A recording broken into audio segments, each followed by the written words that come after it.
Nous entamons la conférence. Voilà, c'est parti. Bien le photo. C'est tous Pokora, le lion rouge à l'Égypte, le dompteur de la brousse. D'un bond s'était lancé, ici par les ténèbres, soleil sur nos terreurs, soleil sur nos espoirs. Debout frères, voici l'Afrique rassemblée, fibre de mon cœur vert, épaule contre épaule, mais plus que frères, Sénégalais debout, unissons la mer et les sources, unissons la steppe et la forêt, salut l'Afrique de mer. Merci. Merci beaucoup mesdames et messieurs de la presse. Et nous allons essayer de faire en sorte que la conférence se tienne sur une durée raisonnable. Bien entendu, prenant en compte la qualité et la quantité de vos questions, s'il y en a.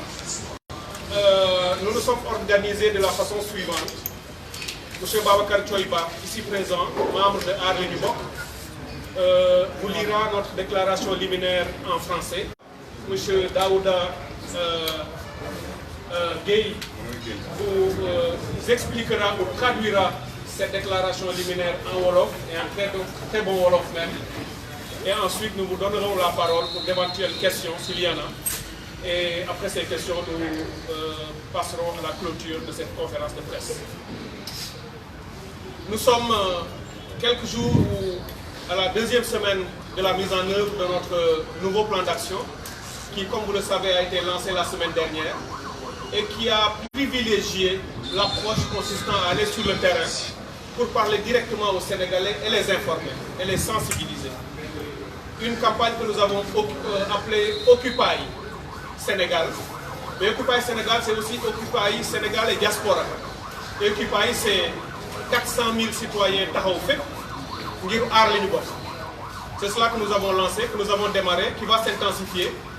mais qui sera aussi couplé à d'autres actions que nous avions l'habitude de mener, comme les rassemblements ou d'autres types d'initiatives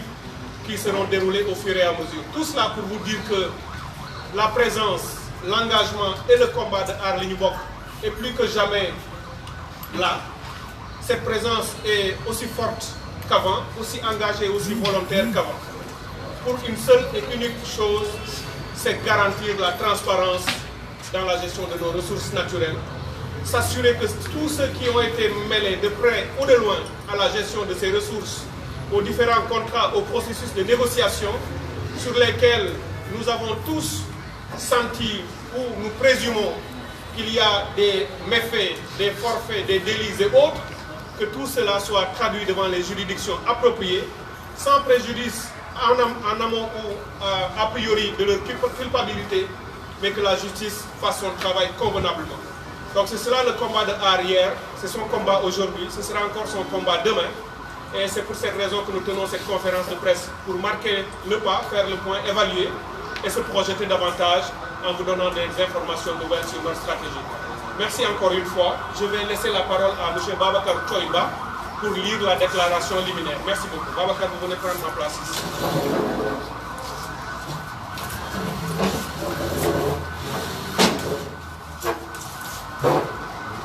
Merci beaucoup, chers. Mesdames et messieurs, le combat de la plateforme Aar Li Ñu Bokk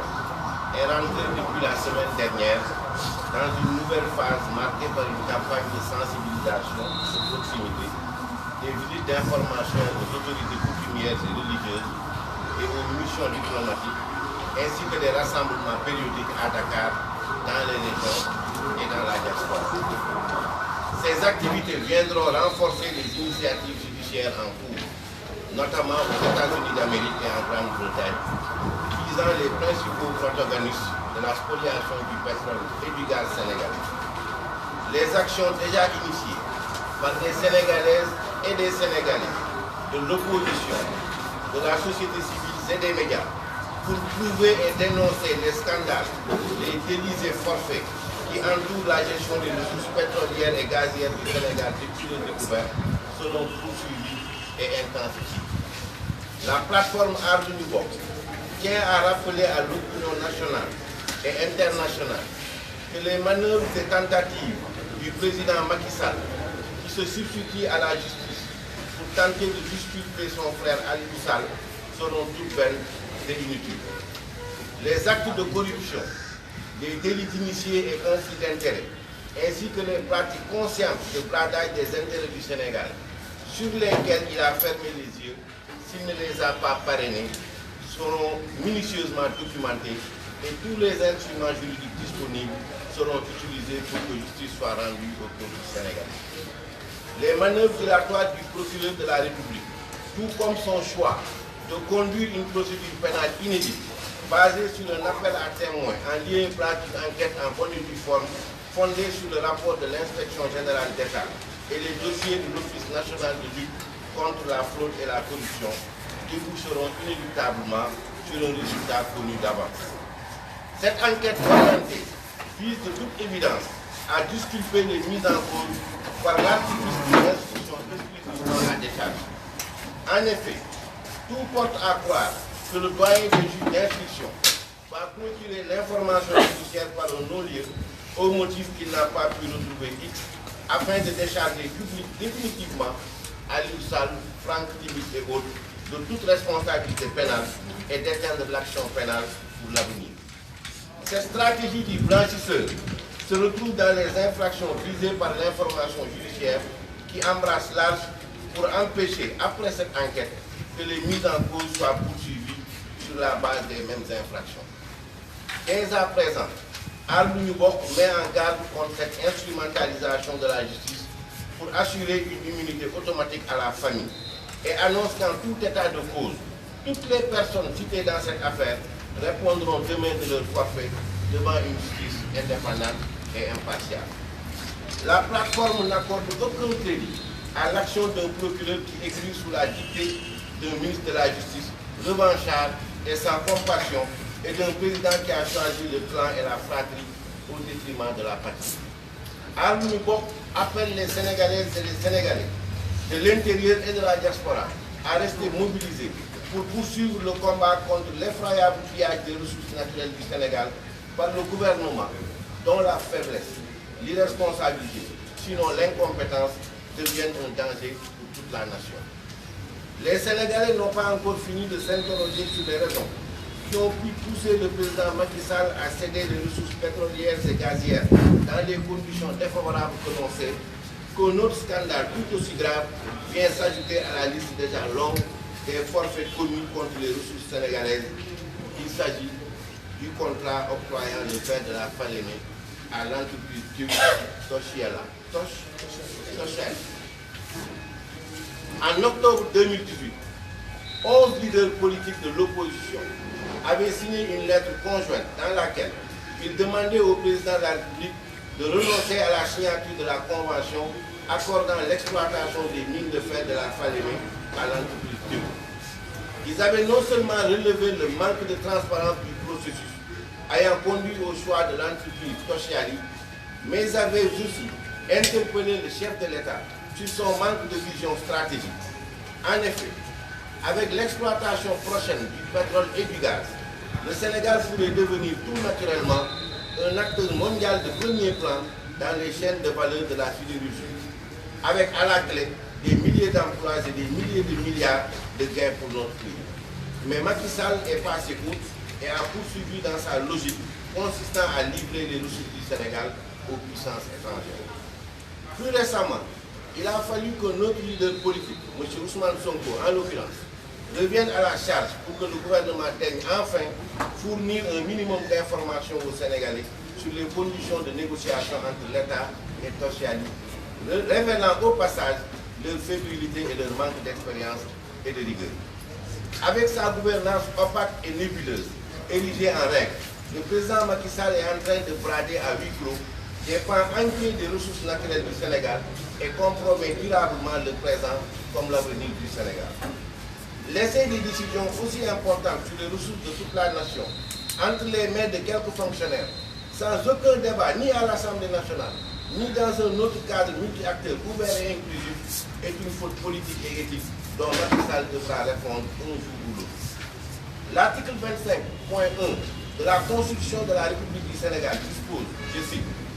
les ressources naturelles appartiennent au peuple. Elles sont utilisées pour l'amélioration de ses conditions de vie. L'exploitation et la gestion des ressources naturelles doivent se faire dans la transparence et de façon à générer une croyance économique, à promouvoir le bien-être de la population en général et à être écologiquement durable. L'État et les collectivités territoriales ont l'obligation de veiller à la préservation du patrimoine foncier. Fin de citation. La Constitution reconnaît donc la propriété exclusive des ressources naturelles au peuple sénégalais. L'État ne devrait en aucune façon en disposer à sa guise sans que le peuple sénégalais n'ait donné son avis à travers ses représentants à l'Assemblée nationale ou d'autres mécanismes à mettre en place d'une manière consensuelle. C'est pourquoi la plateforme Aar Lu Ñu Bokk dénonce rigoureusement ce contrat entre l'État du Sénégal et l'entreprise socialiste, interpelle le président Macky Sall sur sa responsabilité personnelle sur ce nouveau scandale et appelle le peuple sénégalais à lutter contre cette spoliation. Aar Lu Ñu Bokk invite toutes les parties prenantes, membres de la plateforme, à réaffirmer leur engagement et à se rendre encore plus incisifs dans le combat collectif. Elle exhorte les partis, mouvements et organisations politiques et de la société civile à lancer des appels à la mobilisation à leurs membres et à l'ensemble des citoyens. Cette semaine,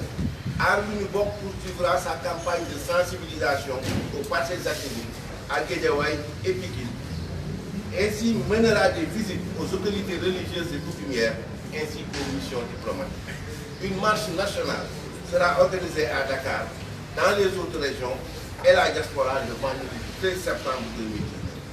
Fait à Dakar le 3 septembre 2019. Je vous remercie de votre attention. Merci Babacar. Nous allons laisser Daouda faire le même exercice.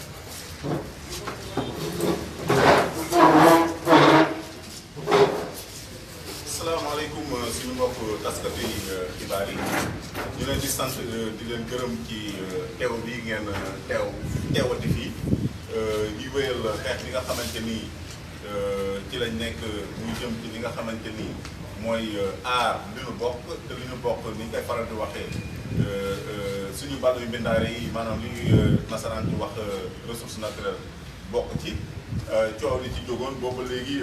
plateforme bi kuréel gii di Aar Lu Ñu Bokk taxaw ci di wéyal xeex bi ñu xamal rek ne ayu bés bi dafa yemook kuréel gii di Aar Lu Ñu Bokk dugg ci beneen pàcc ci xeex bi nga xamante ni moom lay xeex pour ndax nguur gi maanaam wala càmm gi di état bi wala ba kenn di gouvernement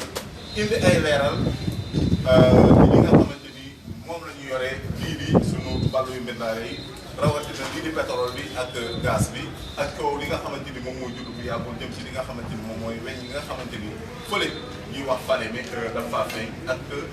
pass maanaam contrat yu bon yi nga xamante ni nguur gi dafa fas yéene doxale ko digganteem ak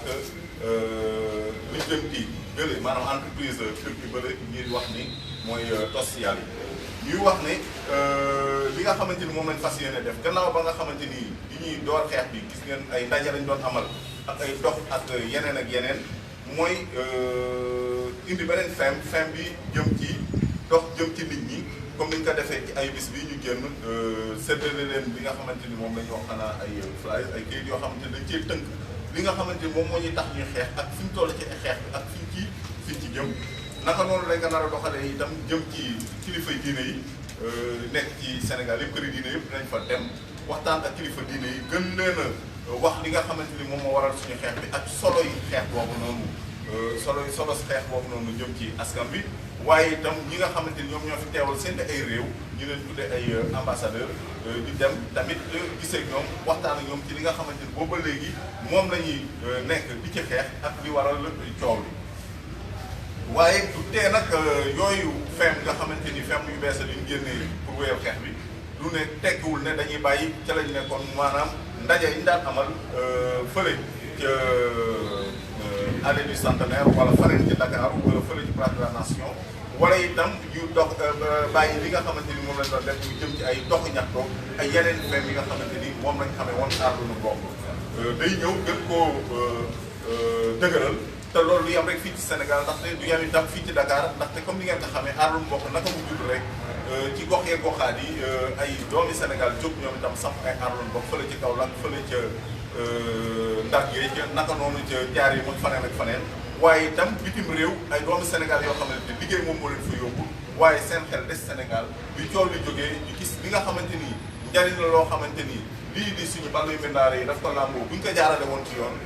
looloo tax ñoom itam fële ca Angleterre fële ca Amérique fële ca Italie faneen ak faneen ñoom itam ñu samp ay kuréelu aar lu bokk di ànd ak ñun ci xeex boobu noonu donc pour wax leen ne feem yooyu noonu yëpp dafay wéy muy ndaje yi ñu amal muy dox ñaxtu yi ñuy dox ñaxtu muy fii ci Dakar bi ci biir Sénégal ci gox yi goxaat yi waaye itam naka noonu fële ca bitim réew kuréel gii di aar lu bokk bëgg a fàttali askan wi ne muy fii ci Sénégal muy bitim réew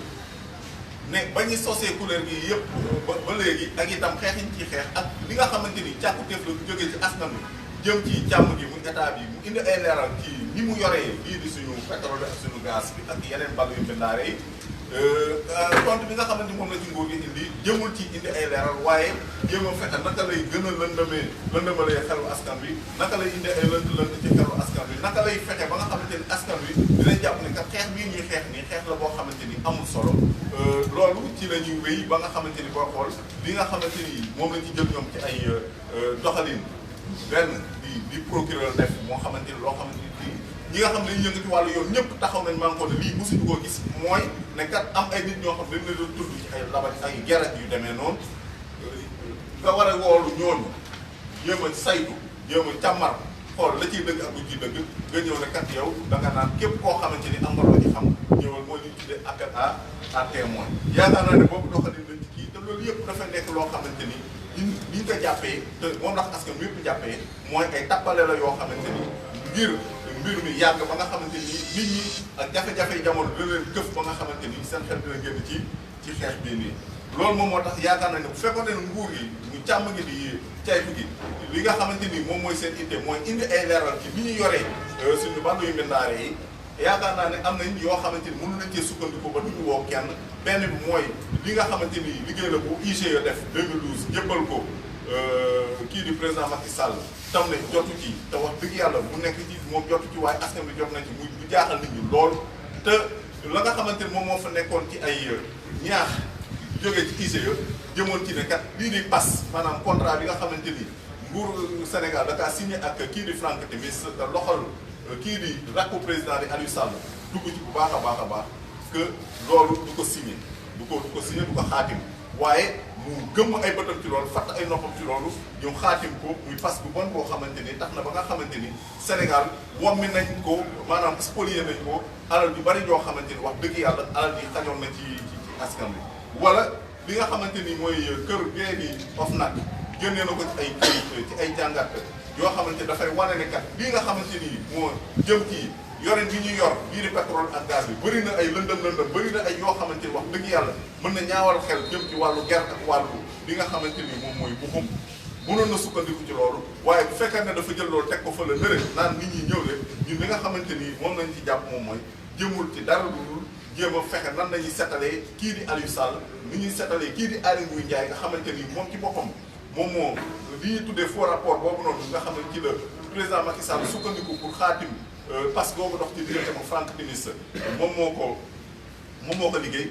kii di président Macky Sall moom ci boppam nga xamante ni bu fekkente ne am na ku xam dara ci mbirum suñu wàllu mbindaare yi moom la ndaxte comme ni ñu koy faral di waxee nekk na fi moom ingénieur géologue la donc ci la xelam màcc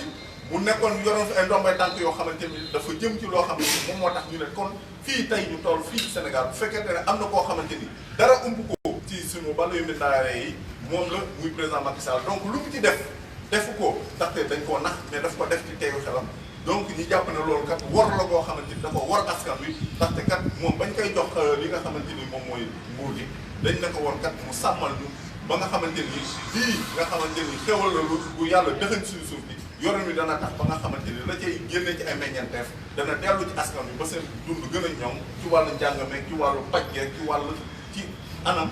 yëpp waaye seetlu nañ ne loolu doxalewul noonu ba tax li ñu doon njort muy ne kat li nga xamante ni moom la procureur di def te procureur kat lu mu def kat ki ko fitte mooy ki ko dicté moom mooy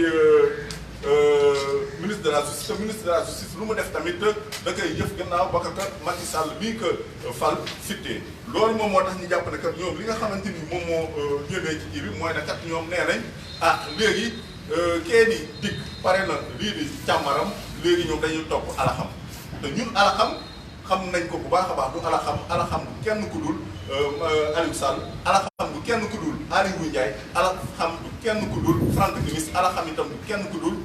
Macky Sall te boo seetloo déglu bi leen doon déglu kii di Aly Ngouille Ndiaye dégluwuñ ko kii di Macky Sall moom ci boppam dégluwuñ ko ba pare génnee ci seen càmmar googu ne kat liñ ci gis kat moom mooy ne du Aliou Sall du Aly Ngouille Ndiaye du keneen waaye alaxam la ñu topp te alaxam moom mooy x kenn xamul fan lay mujjee ndaxte kat ñun dañ jàpp ne lii nga xamante ni moom la ñuy def du lenn lu am póot la moo xam ne li ci jublu mooy setal Aliou Sall waaye yaakaar naa ne pétrole moom bu xasee ba takk la lu ñuy gën di fete muy gën di takk yaakaar naa ne saabu ak leneen du ko génne moom moo tax ñu ne kat kii di procureur ak ñi nga xamante ni ñoom lay liggéeyal ak ministre de la justice bu fekkante ne li leen tax a jóg moom mooy rek indi ay leeral ci di yore ni ñuy yoree suñu ballu mindaare yi ak ñi nga xamante ni dañoo jàpp ne kat seen loxo dugg na ci ger dugg ci ay mbuxum yoo xamante ni dafa tax alal askanu Sénégal ñàkk alal yu bari yoo xam dañ leen koo wommi mu waroon dellu ci ñoom bu fekkante ne ay tappare taxu leen a jóg wax dëgg yàlla am nañ ci ay këyit yoo xamante ni mën nañ cee sukkandiku xam nañ tamit diw ak diw liñ ci dund wax dëgg yàlla yaakaar naa ni am na yeneen yu fi mën sax am ci wàllu yoon yu fàttaliku kii di Khalifa Sall wala keneen bi ñu nee am na lu ñu leen di toppee neewuñu nit ñi ñëw leen loo ci xam wax déedéet dañ leen a jeex denc leen ba pare doog a lijjanti ñuy wax ne kat li nga xamante ni mooy yoonu Sénégal kat ni mu tëddeewul jaaxaanaay déedéet dafa nekk yoon woo xamante ni yoonu Aliou am mag la ak Aliou amul mag te loolu nag wax dëgg yàlla dafa nekk loo xam ñoŋal am réew di ñoŋal tamit dundunu am réew ci wàllu yoon ak ci wàllu jàmm loolu moom moo tax ñu leen di xamal ne seen pexe yi ñuy nas yëpp ak seen noste gi ñu teg mooy système bii ñu teg jëme ci lan mooy lenn rek lëndëmal xalaat askan bi wammi leen seen alal ba pare ñëw ña nga xamante dañ cee takk ñu fóot leen ba ñu set mais ñii kat takkewuñ ci laalawuñ ci naan dañuy topp alaxam loolu noonu ñu leen di xamal ne kat du loo xamante ni mën naa ñoŋ ndaxte li ko waral moom mooy mbir mi moom dana leer bu leereewul ci seen nguur dana leeree ci geneen nguur ndaxte kat ñun li ñu wax ba ñu tàmbalee léegi mooy xeexuñu nguur xeexuñu ma sàmba xeexuñu ma demba li ñuy xeex moom mooy li nga xamante ni suñu wàllu mbindaare yi la maanaam suñu ressource naturelle yorin mi ngi ko yor na leer bu fekkee dafa am ñoo xam ne seen loxo dafa dugg ci ay mbuxum ay ger yoo xam dafa tax alal askanu Sénégal ñàkk alal yu waroon dellu ci ñoom ñooñu noonu jébbal leen yoon def liggéeyam loolu bu ko nguur gi leeralul geneen nguur bu ñëwee itam bu ko leeralul ñun dañuy wéyal xeex bi ndax yoo xamante ni ñun pare nañ ci dem bu sori ndaxte xeex la boo xam ne ñun suñu bopp xam nañ ne du xeexu benn fan du xeexu benn weer du xeexu ñaari weer xeex la bu ñuy wéyal ba lépp ñoo xam ne seen loxo dafa takk ci loo xam dafa takk askanu Sénégal ñàkk alalam ñooñu noonu yoon def liggéey leeral ba pare daan di war loolu moom moo tax kii di kuréel gii di Aarona Bokk bii artu nguuru Sénégal ci li nga xamante ni moom lay jël lii di yoonu Sénégal ak suñu takkadeer yi di leen jëfandikoo pour di ñàkk boppam pour di gën a wéyal wàmmi gi nga xamante ni dañ koy wàmmi askan wi di jël alalam di ko def seen ay poste wala ñu def ko mbirum njaboot mbirum famille loolu Aarona Bokk da ciy wéy di xeex te ànd ceeg askanu Sénégal yëpp beneen bi itam di ne kat li nga xamante ni moom la càmmar maanaam l'enquête bi nga xam moom la procureur def ñun Aarona Bokk ñun wax dëgg yàlla ñun amul benn kóolute goo xamante ni jóge na ci ñun jëm ci l'enquête boobu noonu li ko waral mooy li ma wax sànq mooy ne kat dañoo xam li ko tax a jóg du indi leeral li ko tax a jóg moom mooy gën a indi ay niir yoo xamante ni dafay gën a lëndëmal mbir mi lëndëmal xelu askan wi ba pare raxas Aliou Sall ba mu set wécc raxas Aly Ngouille Ndiaye ba mu set wécc raxas képp koo xamante ni loo xam da cee tax teg leen fële na le ba pare topp naan dañuy topp alaxam te alaxam ñoom ñoo gën a xam kan mooy alaxam am na tur alaxam jëmm la alaxam bi ngeen ay ndombay tànk du kenn ku Aliou Sall Aly Ngouille Ndiaye Macky Sall ak Franck Timis moom moo tax kat ñuy woowaat ñi nga xamante ni ñoom ñooy doomu Sénégal yi nekk bitim réew ak doomu Sénégal yi nekk fii ci Ndakaaru ak ci goxee goxaat yi ñu takkuwaat gën a taxaw te xam ne kat xeex bii nii wax dëgg yàlla xeex la boo xam bu ñu war a wéyal la ndaxte li tax ñu war a koo wéyal ginnaaw njëriñ li mën a amal askan wi lenn la mooy ne kat ëllëg bu ñu taxawee ne kat waaw ñun suñu alal yi nga xamante ni dafa jóge woon ci pétrole ak gaz bi bii nga xamante ni Franck Timis ñëw na ci ndimbalal Aliou Sall ak Macky Sall wàmmi ñu ko lan moo nekkoon suñu taxawaay di bañ a kat ñun bu boobaa di xool suñu ay doom waye di bañ a waye di googu noonu nag moom moo tax ñun ñuy wéyal xeex bi bañ a waye di googu moom moo tax askan wi war a xeex ndaxte kat li nga xamante ni mooy réewum Sénégal du suñu moomeel suñu ay doom ñoo ko moom buñ leen koy jox war nañ leen koy jox joxin boo xam dafa ñoŋ ndaxte yaakaar nañ ni jàpp nañ ne Sénégal réew mu ndóol la yàlla ndekete yoo am na lu ñu fi dencal am ñu ko xam ña ko xam nag te askan wi xamuñ ko ñii lëndëmal xelu askan bi lëndëmal xelu askan bi pour mën loolu nga xam ne ñëpp a ko bokk ñoom ñu mën ko jël def ko ci seen njabootu bopp wala seen i ay àndandoo moom mi askan bi loolu laa ne kat loolu la Sénégal yëpp war a jóg taxaw ndaxte kat lu ko mooy li ñuy dal moom mooy ñàkk fayda li ñuy dal mooy raw sax ñàkk fayda ak waye di lay doon bañ a waye di googu moom moo tax nag ñu woo askan bi yëpp ñu jóg ànd wéyal xeex bii nii kii nga xamante ni ñi nga xamante ni doomu Sénégal lay tamit ñu ngi wéy di samp ay laaj jëm ci li nga xamante ni moom moo waral kii di Macky Sall di njiitu réew mi jël li nga xamante ni suñu pétrole la ak suñu gaz ci ay anam yoo xamante ni wax dëgg yàlla du jëm ci njariñu askanu Sénégal jox ko ki nga xamante ni moom mooy Franck Timis muy njombeelu rëy rëy loo xamante ni ba léegi nit ñi ñoo ngi koy wax te ba léegi ñoom jekkiwuñ tànk jëm ci li nga xamante ni mooy yoon boo xamante ni daf koy leeral ñuy jooy loolu naan ah ñu kat jaan yi ñu màtt nañ jéem a xool ni ñu ko liggéey muy Franck Timis ndekete yoo président Macky Sall jël na jeneen jaan watat ko ba suñu wet mu ñuy waaj a màtt mi kii di social yi wala ca Turquie bëggu ñoo wàmmi léegi nga xamante ni weñ la koo xamante ni dañ koo gis fële ne lay te fale bi ci boore dex gi ñu ne kat ah ñun kat nag waaw gën a takku jot na ndax ne ndekete yoo ñun dañuy lëndëmal ndaxte yaakaar naa fekkul woon li nga xamante ni kii di Ousmane Sonko amaana wax na ko ñun du ñu mës a xam sax ndax Sénégal am na weñ du ñu xam weñ boobu fu mu toll du ñu xam tamit naka lañ koy nattee ci alal ndaxte bu fekkonte ne leeral rek moom moo leen tax a jóg du ñu xaar ba ay ma réew maanaam ay citoyen muy way politique wala société civile jóg ñoom ne ah lii kat am na ñuy doog a ñëw naan dañuy indi ay leeral te leeral yooyu ñuy indi kat dafay gën a indi ay lëndëmal ndaxte yaakaar naa ne bu fekkee nit dafa génnee li nga xam ne ab këyit la wane na kat lii la nguuru Sénégal xaatim digganteem ak diw Massamba wala Mademba moo xamante ni bitim réew la jóge ci wàllum pétrole wàllum gaz wala ci wàllum fer li koy weddi du ay wej-weji ak di wax lu nekk ak di yàq der ak naan da ngay jéem a lëndëmal xel li koy weddi mooy nga génne geneen këyit bu wane ni kat ah moom këyit jum génne baaxul gis nañ ñu génnee genn këyit waaye këyit googu noonu amul benn xaatim muy wane ne kat lii dafay jëm rek ci li ñu doon wax moom mooy ñoom dëgg taxu leen a jóg leeral taxu leen a jóg yoon taxu leen a jóg li leen tax a jóg moom mooy lëntal xel yi lëndëmal xel yi ba nga xamante ni nit ñi du ñu xam li xew bu ko defee ñu wom mi askanu Sénégal alalam yoo xamante ni wax dëgg yàlla boo xoolee dëkk bi nu mu mettee boo xoolee sénégalais yi doomu Sénégal yi ni ñu sonn di muñ ak ngor ak jom wax dëgg yàlla xajoon na ci ñoom loolu moom moo waral booy xool ci weeru octobre atum 2018 am na lu toll ci fukki njiit yi kuréelu politique ak juróom ak benn yoo xamante ni jógoon nañ ah nekkat kii di président Macky Sall boobu ñi ngi jub li nga xamante ni moom mooy wote yi ne ko kat li nga xamante ni parce que koo nar a xaatim sa diggante ak social yi baaxul dellu ci ginnaaw ndaxte kat boo ko defee di nga lor alal askanu Sénégal waaye moom comme ni mu koy faral di doxalee du déglu kenn moom daal moom yaakaar na ne daal moom mooy buur moom mooy gummi mu wéyal loolu noonu ba tax na tey amaana bu dul woon li ci Ousmane Sonko wax waaye lii du lu bees yaakaar naa ne ci fàttaliku mbirum pétrole et gaz bi nii ñi ngi wax kat kii di Mayeni Johnson ay BBC waaye balaa Mayeni Johnson di ko wax ñetti at lu jut Mayeni Johnson def reportage bi ay doomi Sénégal bind nañ ci ay livre kii di Ousmane Sonko ay forum civil ku demee ne ki ay Birahim Seck wax na ci Ahmed Aïdara seen naataango def na ci ay vidéo ay live wax ci waaye fulaaluñu ko gis nga mbirum weñ yi itam maanaam fer bi amaana kii génne na ko ñu naan ah kii kat booy politique la loolu mais dañuy xoole fii ba baneen rajo wala télé bu nekk bitim réew moom mooy ñëw def ci enquête bi génne ko nag bu ko defee nag nit ñëpp jóg bu ko defee ñu naan bitim réew la ñuy déglu déedéet askan wi mooy déglu bitim réew waaye ñi nga xamante ñoom ñoo ñu jiite ñoom ñooy déglu bitim réew ndaxte ñoom lu ñuy def waa bitim réew ñoo leen ko fittee muy ay lijjanti maanaam ay entreprise yu bitim réew wala lii di ay réew yoo xamante ni dañ nekk bitim réew ndaxte bi affaire bi amee ba léegi muy mbirum pétrole beeg gaz bi ñoom li ñuy wax yëpp waxuñu ko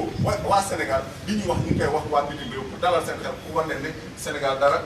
amu fi loolu moom moo waral tamit di ñaax taskatu xibaar yi tamit xam naa ne ñu ngi ci waaye ñu gën cee góorgóorlu def ay caytu def ay càmmar ba nga xamante ni du ñu xaaraat ba beneen rajo wala beneen télé bu nekk bitim réew ñëwaat di wax ci mbir mi ah ñu naan kat ñu waa bitim réew la ñu dégg ndaxte am nañ ñun ay journaliste ay taskatu xibaar yu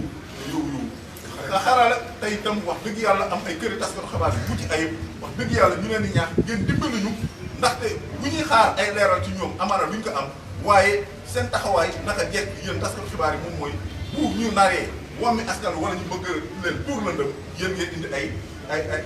leeral ñu leen ciy ñaax bu baax a baax te fas yéene taxaw jàppale leen ci anam bu ñu leen ci mën a jàppale. moo tax bii sii di Ousmane Sonko waxee mbirum fer bi yaakaar naa gis ngeen ñoom li nga xamante ni moom lañ tontoo nañ daan def rek tappale tuur lëndëm jaxase xeli nit ñi loolu moom moo tax nag kat li nga xamante ni moom mooy nii Macky Sall yoree réew mi dafa jëm ci lan dafa jëm ci loo xamante ni lëndëm la loo xamante ni lu bëri ay lënt la loolu moom moo tax Macky Sall kat mi ngi asaaloo ba bu jógee na sax day tukki Sénégal yaa ngi laaj lan lay wanteerati donc loolu moom moo tax ñu ne kat moom taxawaayam du leen dul asaaloo li nga xam moom la askan bi moom te bu koy def di ci waxtaan ak askan bi duñ ko waxtaanee fële ca Ngumbalaan gi maanaam assemblée nationale duñ ko waxtaan ak askan bi amul benn waxtaan moom daal moom mooy buur moom mooy buum bi mooy tëju ak ay gaayam jóg dem defi ay mbirum ay tojam ay tojam di wax ne itam lii nga xam mooy sàtt nday réew mi dafa wax ne kat lii nga xamante ni moom mooy wàllu mbindaare yi moomeelu askan wi la te loolu kat lu bees loo xamante ni moom Macky Sall moom moo ko fi indi muy ba ñuy laaj askan wi ci sàtt nday réew mu bees bi nga xam ne daf ko tëggoon ci atum 2016 moom kat moom moo fi indi lool askanu Sénégal àndandoo ne kat waaw ñun ànd nañ ci loolu muy lan mooy ne lii di baddu yu mbindaare yi maanaam ressources naturelles yi moomeelu askan wi la te comme moomeelu askan wi la kat ah kii di càmm gi muy état bi ak caytu gi muy gouvernement bi dañ ko war a yor yorin woo xamante ni yorin woo mucc ayib la woo xamante ni ah wax dëgg yàlla dana gën a ñoŋal nekkanu askan bi mu newaat sàtt nday réew mi ne kat ni ñuy yoree ak ni ñuy jëfandikoo loolu di wàllu mbindaare yi dafa war a ànd ak leer ba nga xam ne askan wi nga xamante ni seen moomeel la lépp loo xam ne def nañ ko ci ak fépp foo xam ne toll nañ ko ci ak pas yi nga xamante ni dañ ko ciy xaatim muy contrat yi lépp ñu leeralal leen ko waaye itam mu mën a jur li nga xamante ni yokkute la ci wàllu koom mu ne itam war na yokk li nga xamante ni moom mooy nekkinu gën a ñoŋal nekkinu askan wi Sénégal yëpp ba pare itam sàmm li nga xamante ni moom mooy kéewu mi maanaam environnement bi ba nga xamante ni suñuy doom yi ëllëg bu ñuy ñëwee dinañ ci fekk kéewu bu mucc ayib environnement bu mucc ayib ba nga xamante ni dinañ mën a dund ci seen berte bakkan beneen bi itam mooy lii di sàtt nday réew mi daf ne kat li nga xamante ni moom mooy badduy mbindaare yi alalu askanu Sénégal la du alalu càmm gi du alalu keneen du alalu Masamba askan wi moom moo ko moom te kan kon askan wi moo ko moom nguur yi lépp lu mu ciy def nag lépp lu mu ciy def daf ci war a waxtaane ak askan wi bu mënta waxtaane askan wi yëpp mu waxtaane ñi nga xamante ni ñooy ndawi askan wi nekk fële ci Ngumbalaan gi ba nga xamante ni wax dëgg yàlla taskatu xabaar yi dañ ko tasaare ba askan wi li nga xamante ni ñoom ñoo ko moom li nga xamante ni moom la ci Macky Sall ak ñi yore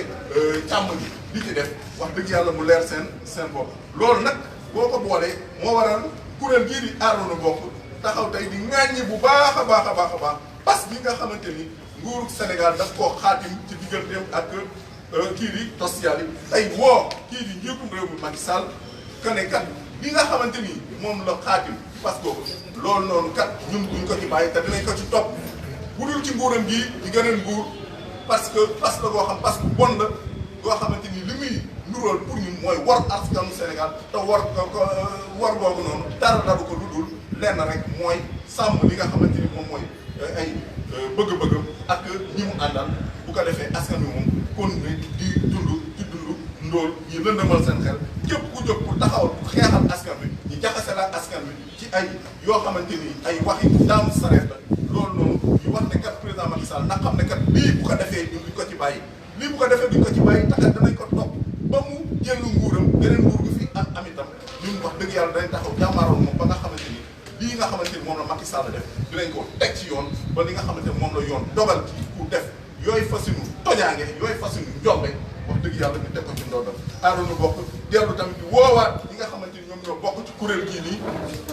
pour que ñu gën a takkuwaat gën a taxaw ndaxte Sénégal soxla na ko fi mu ne nii buñ ko deful itam wax dëgg yàlla tey li ñuy dal mooy li ñu daloon ci oru Sabodala ñu ngi dégg or bi kenn mës a gis or bi boo demee fële ca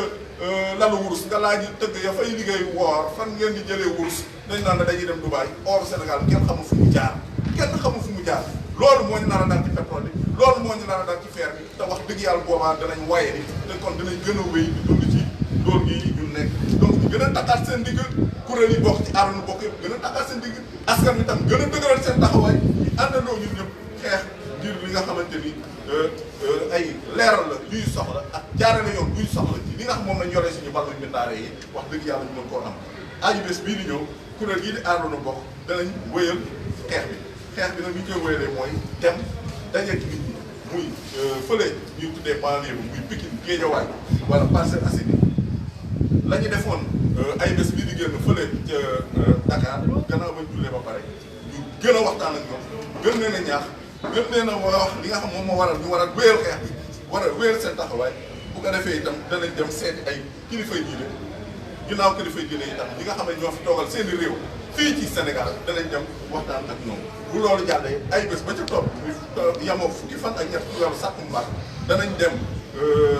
amalaat beneen dox ñaxtu boo xamante ni danañ ko amal fii ci Dakar danañ ko amal tamit gox yeeg goxaan yi danañ ko amal tamit jëm réew lépp jëm ci wéyal xeex bi nga xamante ni dara tax ko jóg dara du sabab bi lu dul taxaw tem ak fulla ak fayda pour que càmm gi muy état bi di caytu gi muy gouvernement bi andi ay leeral ci yorin bi nga xamante ni moom lañ yor suñu balluy bindaare yi maanaam lii nasaraan di wax suñu ressource naturelle lii nag ñu ngi ko amalee tey fii ci Dakar ñetti fan ci weeru septembre ak 2019 maa ngi leen sant di leen jërëjëf. Merci beaucoup.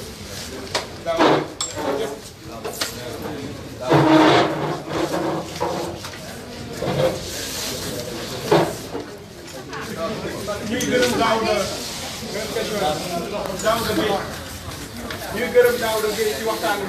waxtaan bi yaakaar naa ni bu am solo la et saa su ne bu ñu dajeeg moom ci lu mel ni ñun ñëpp a ciy am jàngat parce que ni mu ñu koy waxee ak wolof yi ni mu koy waxee la am solo donc bu fekkente ni amul benn question te yaakaar naa ni mbir mi leer na li ci waroon wax lépp ngi ci biir kayit gi ñu bàyyi leen rek kayit yi ngeen jàngat ko vous pouvez utiliser le texte liminaire